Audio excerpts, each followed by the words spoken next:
We're now moving into an era of where drug companies were developing small molecules for treatment, but the big emphasis now is on biologicals, antibodies, is for treatments in cancer, in inflammatory disease, and eventually in the brain. Now, these are very, very powerful molecules.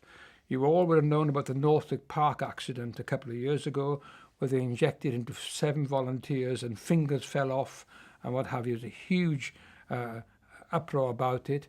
They were administering these molecules which behave quite differently in man than they did in monkeys. Now, they were injecting into these people 7 milligrams, sorry, injecting, and these people were in intensive care within hours. We can inject thousands of that as a PET study to see how are these new biologicals, which behave differently in man, where do they go? Do they behave differently?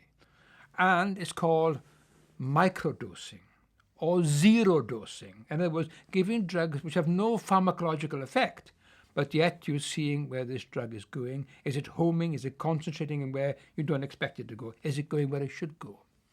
And it's the world is developing now for drug development. It may become unethical not to do a microdose before you go into phase 1. Whether it be a microdose you can measure by a blood sample with some chemical technique measuring how the drug is behaving, or things like PET, which are exquisitely sensitive.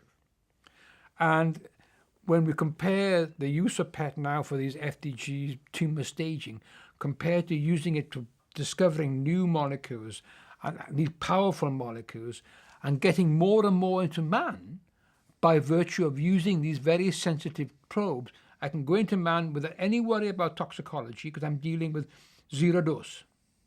That's the vision, whether it be for the brain or for cancer or whatever.